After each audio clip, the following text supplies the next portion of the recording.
जगदीश त्रिवेदी के बिल्कुल नए वीडियोस के लिए सर्च करें Jagdish Trivedi official YouTube channel. Search करें, लाइक करें, फॉरवर्ड करें और हाँ, सब्सक्राइब करना ना भूलें। Jagdish Trivedi official channel. બુધવારનો બોધ આ કાર્યક્રમ નિહાળી રહેલા તમામ મુરબ્બીઓ, માતાઓ, ભાઈઓ, બહેનો અને ભૂલકાઓને આપના મિત્ર જગદીશ ત્રિવેદીના સહર્ષ નમસ્કાર.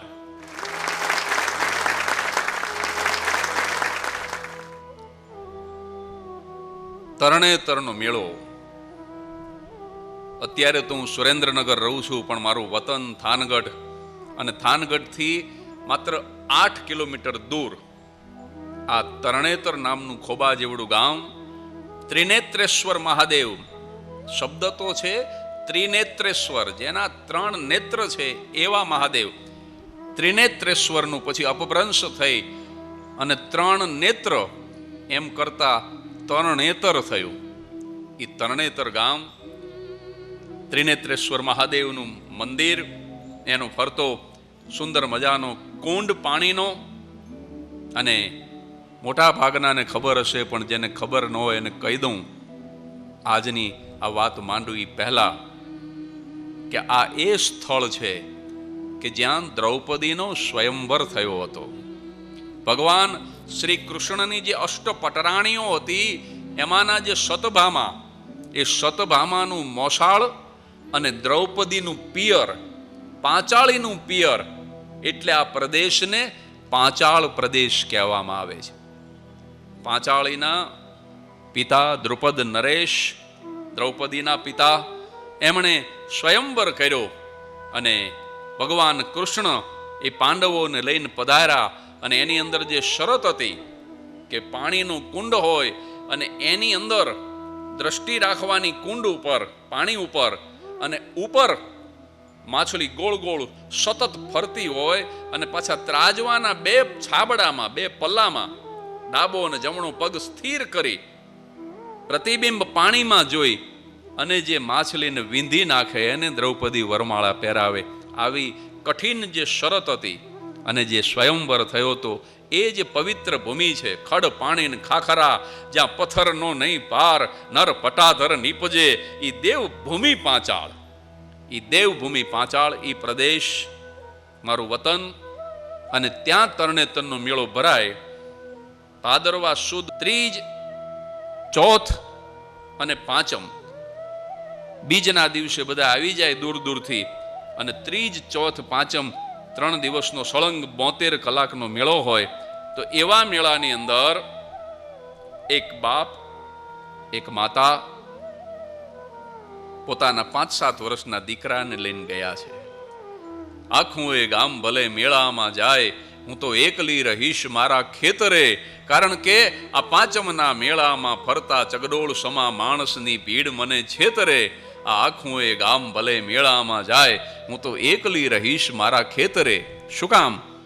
તો કે મેળે જનાર લોક આપતા શિખામણ કે સાચવજે ખેતરની ખોતી, અને બાજરીનો હાવ ઝીણો દાણો હું હોઉં એમ ચકલાની આંખ મને જોતી.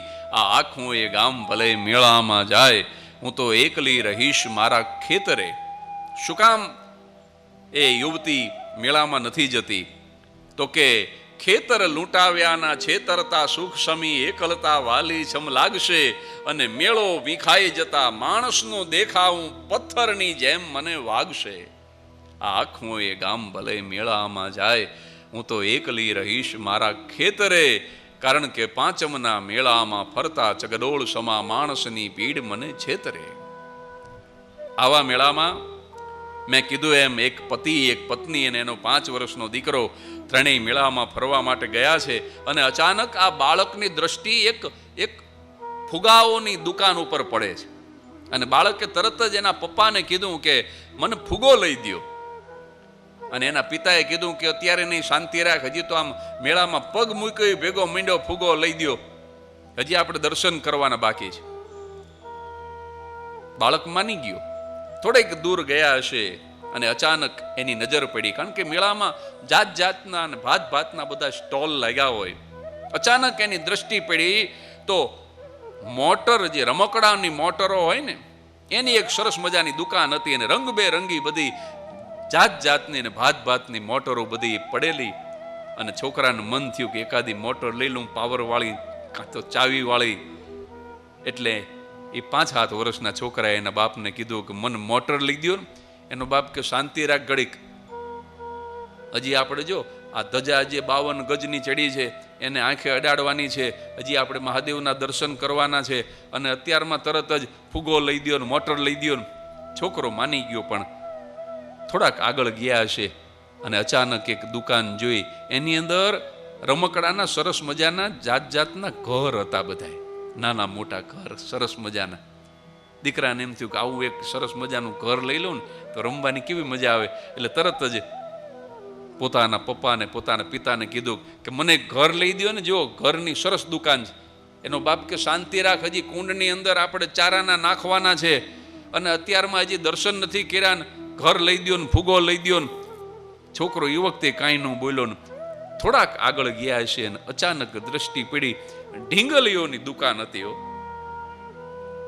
5-7 વર્ષના છોકરાએ ચોથી વખત એના પિતાને કીધું કે સરસ મજાની ઢીંગલીઓની દુકાન છે, મને એક ઢીંગલી લઈ દો ને.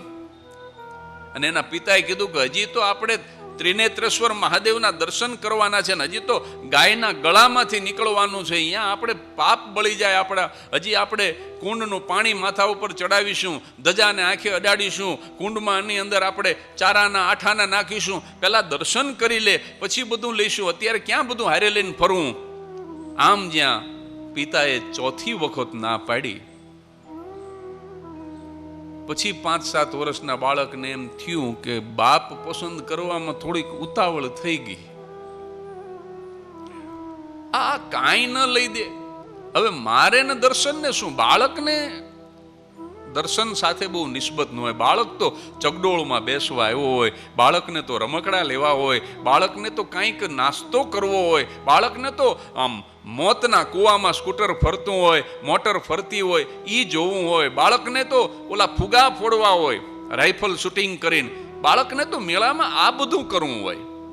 હવે એને તમે એમ કહો કે તું દર્શન કરીને કુંડની અંદર તું પૈસો નાખ ને, એ બધું જ ધાર્મિક રીતે જરૂરી છે, પણ એ બાળકને તો ન ગમે. ઘણીવાર બાળકને એમ થયું કે મારા પિતા મને કંઈ જ લઈ દેતા નથી, એટલે એને ગુસ્સો આવ્યો. એટલે આમ બાપની આંગળી પકડી અને એ બાળક ચાલતો હતો, પણ એને તરત જ ગુસ્સો કરી અને હાથ છોડાવી દીધો.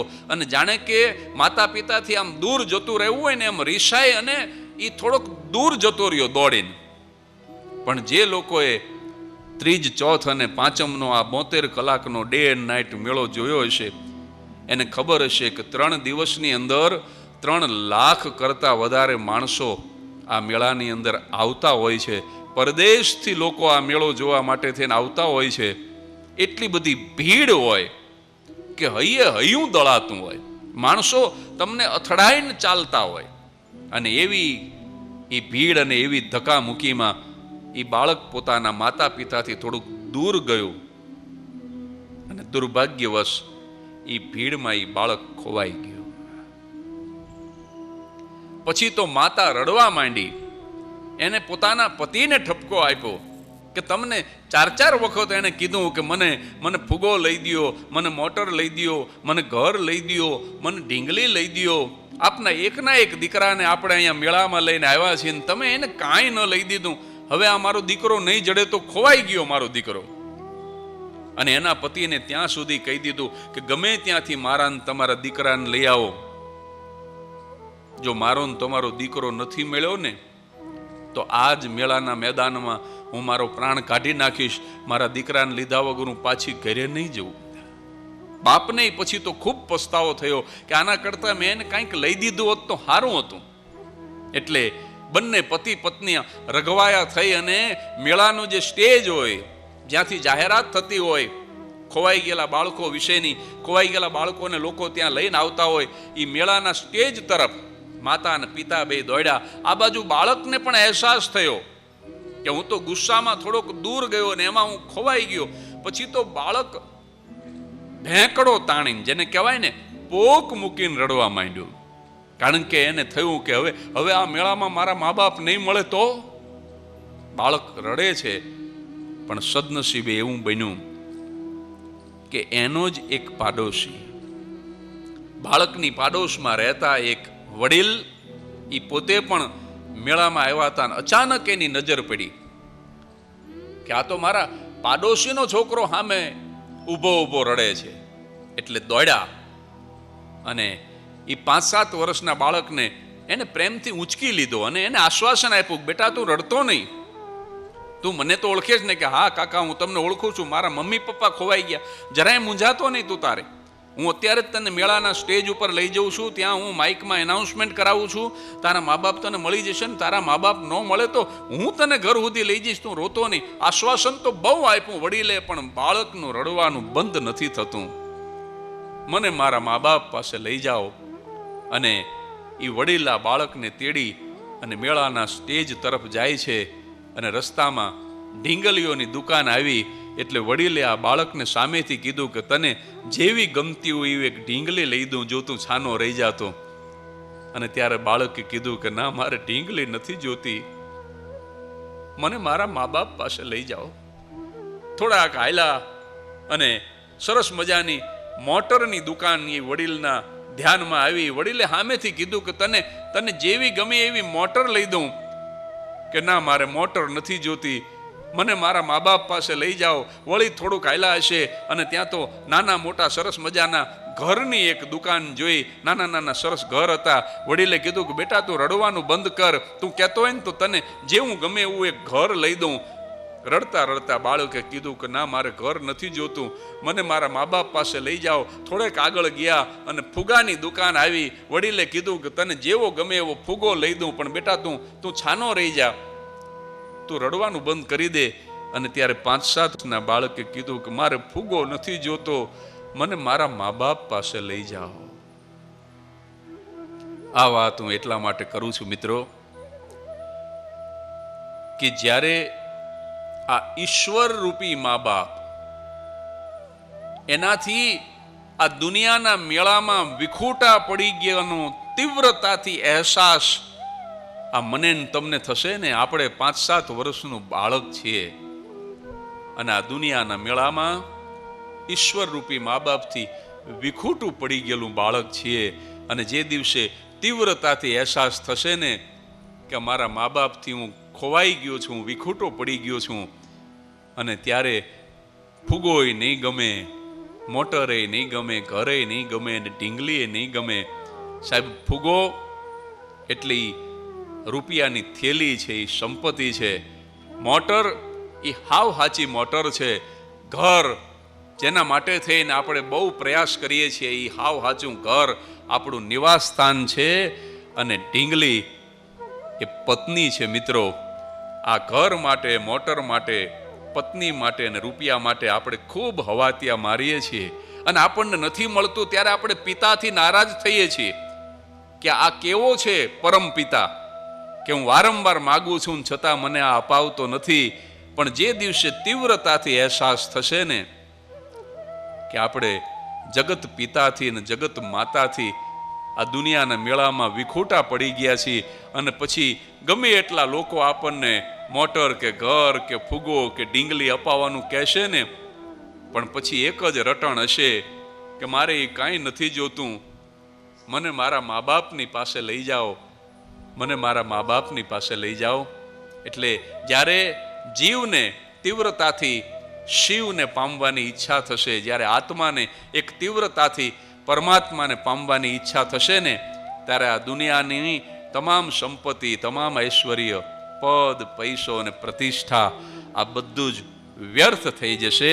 તો આવી જ કોઈ વાત લઈ અને આવતા બુધવારે ફરીથી હાજર થઈ જઈશ રાત્રે બરાબર 9 વાગે.